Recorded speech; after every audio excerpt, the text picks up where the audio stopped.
Hi, everyone, and welcome to another episode of Embracing Autism IRL. Today, I have Dawn M. Barclay with me. Dawn is an award-winning author who spent a career working in different aspects of the travel industry. Starting as an agent with her parents' firms Barclay Travel Limited and Barclay International Group short-term apartment rentals, she then branched out into travel trade reporting with senior or contributing editor positions at Travel Agent Magazine, Travel Life, Travel Market Report, and most recently, Insider Travel Report. She's a mother of two and resides in New York's scenic Hudson Valley. She also writes fiction as DM Barr and holds leadership roles in several writer organizations. Hi, Dawn. Hey, Leah, thank you for remembering the M. Everybody always leaves out my middle initial, and I don't know why, but thank you for getting it. Am I allowed to ask you what the middle name is? Yeah, it stands for Madeline, and I know people think, oh, Madeline, it's Lon. My mother named Oh, me after a Madeline Mason who was a model in the 50s, and I've that is only met so one cool. person with that name. A girlfriend of mine's daughter is named that, so I've never heard of that name. That is so unique. That's cool. I'm thanks. glad I asked. So, Dawn, tell me a little bit about the work that you do and how your role involves parents in the autism community. Well, I have written this book as an offshoot of many many years in travel writing. It's in the beginning of the early 2000s. I saw there was a need for this book, and it didn't exist. I needed it. It did not exist, and I'm happy that I was able to finally put it together as a resource for the parents in the autism community. It was something that I started, as I said, in the early 2000s when there wasn't any information around. And I was able to interview people like Dr. Tony Atwood, who's very big in ASD circles, and Dr. Ellen Littman, who's very big in ADHD circles. And then I kind of hit a wall because the information just wasn't there, and I wasn't sure who to interview. And it wasn't until 2017 when the IBCCES, which stands for the International Board of Credentialing and Continuing Education Standards, came up with a designation called the Certified Autism Travel Professional, that I knew exactly how I could write the book.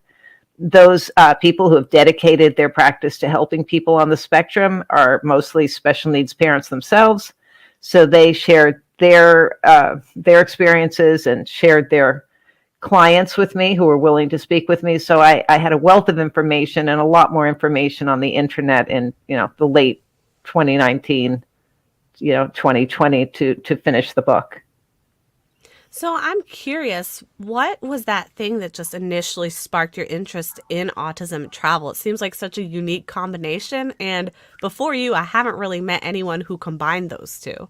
Well, the thing about the book is my book is called Traveling Different, and it's vacation strategies for parents of the anxious, the inflexible, and the neurodiverse. So, if you had children who were anxious and inflexible, it's just as helpful for them as people on the spectrum. And I had children who were not easy to travel with, and after spending a lifetime traveling, I wasn't intending to stop. So it was important for me to find methods that would help. So also, when you're somewhat of an entrepreneur and you see an opening in the marketplace, you jump on it. That's smart. So, what is it that you've heard from parents that I guess they might be telling you, or you might have heard through the grapevine, might be the biggest stress when it comes to traveling with autistic or neurodivergent children? Interesting. In 2018, the same organization, IBCCS, did a survey of 1,000 special needs parents to find out what their attitudes were toward travel. And they found out that 87% just won't travel at all. And of those, 93% said they would if they knew where to go and what to do. Another good reason for writing the book. Now, that survey was updated in 2022. And what was interesting is that the 87% number went down to 78%, which is great. 9% more special needs parents were willing to travel. And I went back to IBCCS and I asked why they thought that was true. And they said, because there's so much credentialing, so much more education out there, and people eager to educating credential venues, hotels, attractions, theme parks, what have you. as either certified autism centers or autism-friendly destinations. My personal experience with interviewing parents was that the number one reason they didn't want to travel is they were scared of what people would think of them if their child went into a sensory meltdown. Would they think they were bad parents? Would people think their children were brats? I think that's a terrible thing to worry about, what other people think, when there's a whole world out there for you to enjoy. But I also think the entire experience is intimidating because my book is really a checklist of what to do. I mean, it's 344 pages of what to do and strategies for the most part. And without that kind of checklist, it can seem overwhelming to consider every possibility of what might happen on a vacation and prepare for it, which is why it's great to have that resource. Yeah, honestly, preparing for travel in general is challenging and stressful. So you throw in autistic kiddos or neurodivergents, and it's even more frustrating. I know I definitely am one of those parents because Matt and I try to avoid traveling at all costs. And when we do, it's pretty much just through car. Like, we don't fly. We don't fly. So I can totally relate with those parents. So what are the first steps that you think a parent should take if they would like to plan a vacation with their child? Is there some sort of like blueprint to what they should do? Absolutely. So it's important first to introduce the child to the concept of travel. And there are a lot of different ways you can do that, starting with getting picture books with their favorite characters and travel situations. You can do role play. You can do social stories, which I'm sure your listeners are very familiar with. And thank goodness for video, because if you have a trip planned, you can preview every aspect of that trip via YouTube or from videos offered by the supplier. So the child is familiar already, because children are creatures of habit. They thrive on predictability, and children on the spectrum even more so than children who are neurotypical. So it's really important to do everything you can to make that trip as predictable as possible, so there are no surprises. So it's a matter of planning out every aspect of the trip ahead of time too, and having contingency plans if things don't go as you had hoped they would. So after doing those various aspects that I just mentioned, you can also do mini experiences. And I know one of the questions you plan to ask is about should you take shorter trips before you take longer ones? Because she sent me the questions in advance, folks, and which is always a good thing. And so, yes, and a lot of that preparation is before you're going to take a long car trip, maybe take a short one. Before you take a long train ride, take a commuter ride. If I was going to go on a cruise, maybe take a ferry ride first. Just so the child gets a sense of what it's all about. And there are ways to preview air travel and a hotel stay. For example, for a hotel stay, why not stay one night at a local hotel or at a friend's house, a very understanding friend with a free bedroom, so you can see where any of the triggers lie, because that child might not have ever spent a night away from their own home and their own bedroom. So by spending a night and say in a friend's home, you're going to see where the triggers lie, whether the child needs a fan to block out sounds from the hallway, or whether they need a night light, or whether they need you to bring the sheets and blankets from home with the familiar smell of home. So don't wash them in advance. Same thing with toiletries. They might be familiar with those, but they may not like the smell of what's, at the hotel. So you're going to see right away what you should plan for, which is a lot better to do in a one-night stay locally than when you're spending thousands of dollars on a hotel stay in a foreign city. That is so true. I wanted to just really quickly circle back to something that you said. You mentioned about autism certified travel and locations. Can you just explain briefly what that means? Absolutely. So there are various organizations that are certifying destinations. In my book, I list them as CAC, which is Certified Autism Center, or AF, which is autism-friendly. Certified Autism Center says that the location has had the training of IBCCES, who have, very stringent education standards, and they tell people how to set up sensory rooms and, teach people how to have empathy when working with people on the spectrum and what those people need. So that's a very standardized education, and they get that designation. AF, autism friendly, can mean a lot of different things to a lot of different people, whether they're trained by the organizations that currently exist, such as the Champion Autism Network or Culture City or Sensory City. Even Autism Speaks is getting into the act.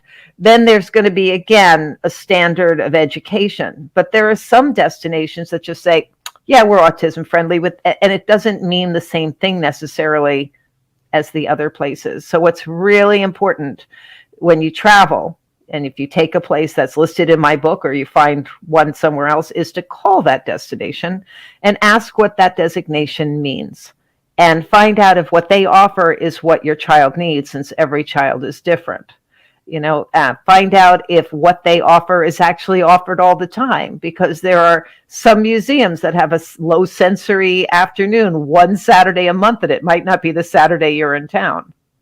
So It's always important for a parent to do their due diligence. So I know you also mentioned a few things like social stories and preparing in advance. Are there any other tips that you can give for parents who are trying to plan out travel with a kid who seems to be really anxious, or maybe like a highly sensory seeking kid? So maybe one of those wigglers or somebody who can't sit still. Well, again, there's a lot of different children. I think to start with, you're never going to spring a trip on a child. You're always going to prepare in advance. You don't surprise them. You plan everything out. You might prepare and show them a visual schedules. If they, are able to follow in another way, you can at least show them what's going on. And if this doesn't happen, then we'll be doing this. So the child is prepared. You're going to want to, based on your child, you're going to want to bring along your go-to bag that's going to have the sort of things they need, whether it's noise-canceling headphones and electronics filled with their favorite movies and shows, or whether it's fidget toys or their favorite snacks. You're just going to have everything on hand. And there's a list in the book of all the things that you might need, and you'll have some of your own. There's, again, role play. If you have a wiggler, you might show them set up at home, a mock airplane with the seat in front and you're in back, and you tell the child they're not supposed to kick the seat in front of them, which I'm sure the passengers in front of them on the plane are really going to appreciate. And you might also bring, get a toy remote control so they can press buttons so they're not pressing the attendant button. And when you get on that plane, you're going to want to speak to the stewardess or, the flight attendant, and make sure they know that the child might have a tendency to have a sensory meltdown, at least explain what the possibilities might be so that they're not taken by surprise. So do you think, I guess that part of the process, like letting the staff know ahead of time before you board a flight or wherever it is you may be going? Yep. It's really important. In fact, there is IBCCES along with certifying destinations. They also set, as I said before, certified travel professionals as CATP, or certified autism travel professionals. And if you work with one of those agents, they are going to let everybody along the line know, whether it's the airline or it's the hotel you're staying at or the transfers. They're going to let them know that you have a child with specific invisible disabilities so that those people are prepared to help. Okay. And in your opinion, do you think that there are any advantages or disadvantages to different traveling modes? Have you seen that maybe some are more accommodating than others or anything like that? Well, I think car travel is easiest because you're in charge and you decide when you're going to start and stop and where you're going to go along the way, and you can create your own itinerary. And also you have a lot more space for anything you want to bring, such as the child's toys, or as we said before, the blankets and sheets and whatever else you need. So I think that's a great way to start. I know that Amtrak has also very liberal rules for being able to bring along extra baggage that you might not have as well, certainly not as cheaply on an airplane. And with Amtrak, you can walk down the aisles. You're not stuck in one place. You're not going to have that ability on a bus or an airplane to keep walking around. So those might be good ways to start. But there are certainly many parents who have no issue with airplanes. They start early. They take programs like are offered by the ARC. There's a Wings for Autism program, which will walk you through as a dress rehearsal from arriving at the airport all the way to boarding. So that's a great program to look for. If you call the airline involved, they may let you come and they will give you a tour of the airport as well. There's an organization called TSA Cares that if you call, and this varies depending on the airport you're at, but in the best situation, they'll have somebody come out and shadow you and help you through the more difficult parts of the airport, like security, when you get pat down and all that. So there are absolutely ways to cruising as well is a way to unpack once so the child doesn't get taken from hotel to hotel. You're staying in one room the whole time. It's usually big enough that there's a lot of different places to go and things to try. And if you're traveling with children that are not on the spectrum, there's enough to keep them busy too. And the kids clubs on board the major liners have had the training for people on the spectrum, so they know how to work with you, which would give you and your partner a little respite as well if you're not always with the child. There is an organization or a company called Autism on the Seas that plans group holidays for people on the spectrum. So if you want to meet other parents in similar situation, swap notes, feel, camaraderie, that might be an option as well. Yeah, I've heard of Autism on the Seas, and people say a lot of good things about them. I'll have to check them out sometime once I can brave the sea. So, I know that you talk about in your book kind of like the differences between day trip preparation versus preparing for an extended vacation. Is there a big difference between planning for the two? Is it fairly similar?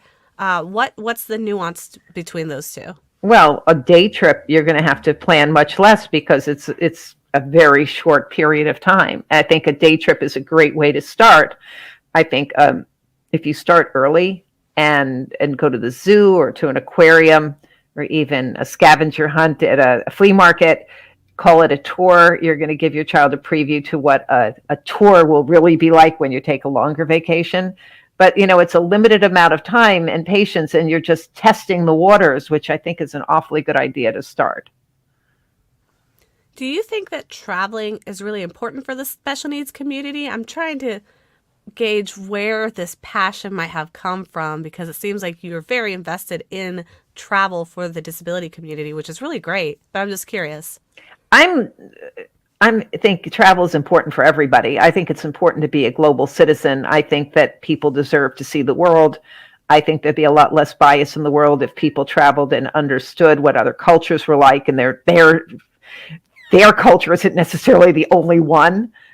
So I think that it's always important and, to have new experiences. Why are you going to want to sit at home your whole life and keep your child from really experiencing the world? You shouldn't be penalized because the child has an invisible disability. You might find that all of you are able to do much more than you thought. That is so true. I know, like for us, right before we had our kids, we had our first, my first out of country travel to Wales. And it was definitely mind blowing and it's kind of like characteristic building, because you really do learn how the other side of the world lives or how other people live. And it's really interesting. I never thought that it would be possible to take my kids back there. We are in the process of kind of thinking like, is that ever going to be possible? But I don't know, maybe with your book, there's some tips in there that we can use that will make that possible one day. Our kids are kind of young right now, so maybe not yet, but who knows? I guess we're crossing our fingers. Well, I hope that's true. I hope you get to travel with them, because I think that there's a bond that will grow between you as you travel that, is a wonderful thing. I grew up in a travel family, as you read from my bio, so it was in my blood I was in Cannes at age 2 for the ASTA convention, and they kept going. And my grandparents were in England, so we were always traveling to England. My mother hated to fly, so we usually sailed transatlantic to do that.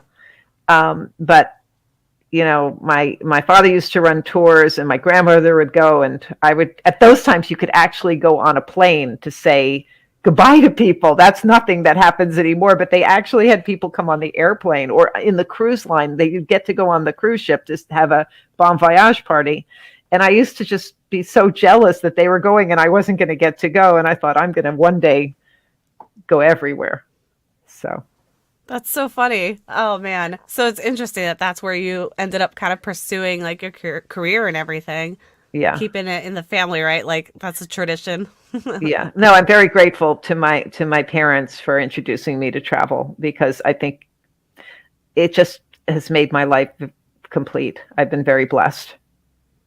Yeah, and I do think that that's why it is important to talk about travel when it comes to the special needs community. Because for a lot of us, it doesn't even feel like a realistic possibility. Like my husband and I, we travel by car everywhere.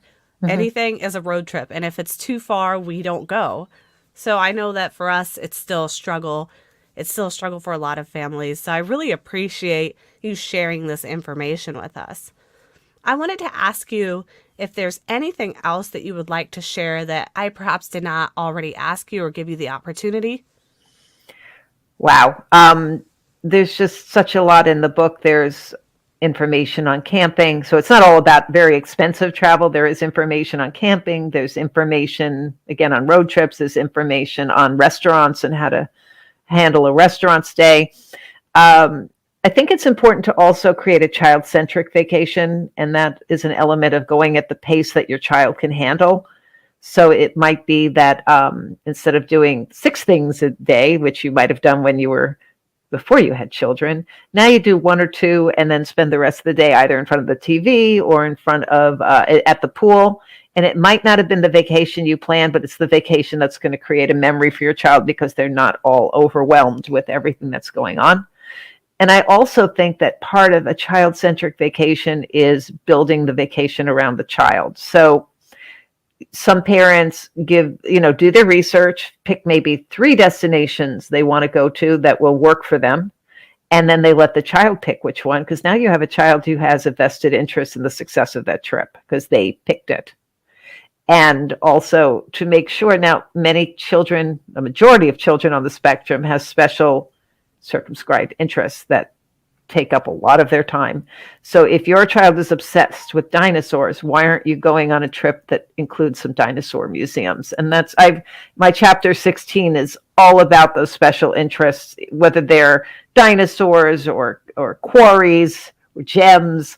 There's even, I have a friend whose child is obsessed with elevators. So I included like grain elevators that you could visit. And this can make the trip really, really special for your child.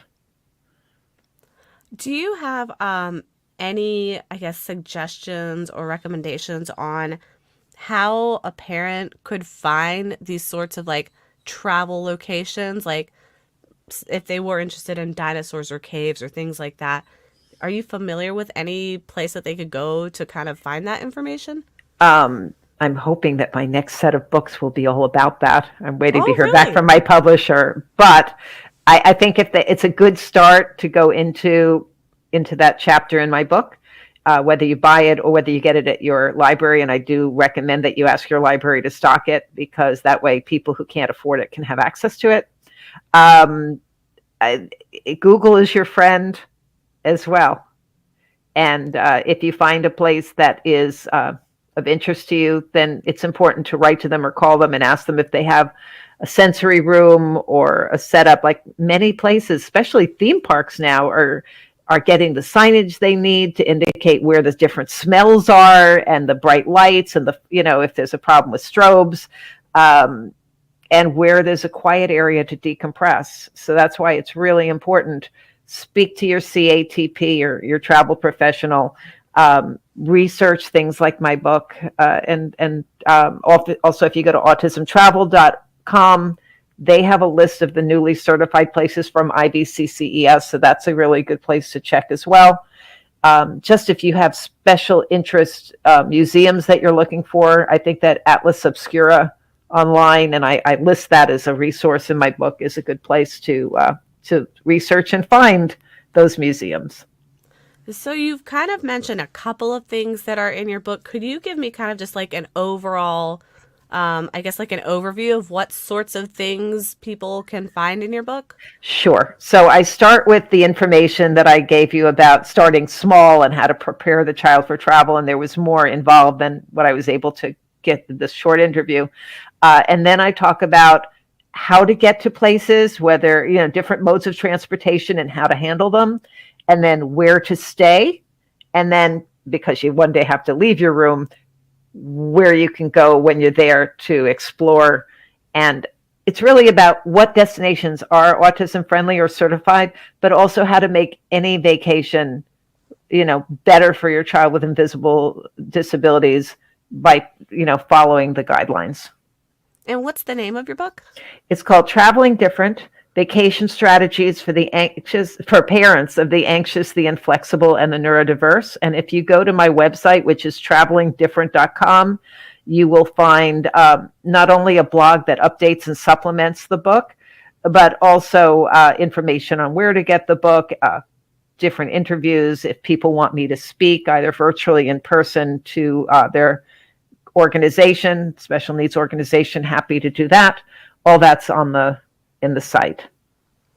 And where can listeners find you and your book if they wanted to purchase it or if they just wanted to follow you on social media? Yeah, it's in Amazon. It's at the publisher, which is Rowman and Littlefield. It's at Barnes and Noble. Any independent bookstore will have it on their website, if not on the shelves. Again, all those links are on my site. And I'm on Twitter, Facebook, LinkedIn. I think I'm in Instagram too. It's Traveling Different. So I'm around, and I try to retweet anything that I see that's of interest to the community and publish it on Facebook too. So any stories I see that come out every day, I try to copy and put there as a resource for the community. Awesome. Well, everybody, you heard that. Go ahead and give her a follow. That sounds like an awesome book. I'll probably be checking it out myself because we're, again, stuck not traveling because we can't figure it out. So definitely we'll take a read there. Thank you, Dawn, so much for coming on to our podcast. I really think that this is going to help our audience out. Hopefully you guys listening out there or watching will pick up that book and enjoy traveling. Thank you so much. Dawn. Good luck to you. Thank you. You too. Bye-bye.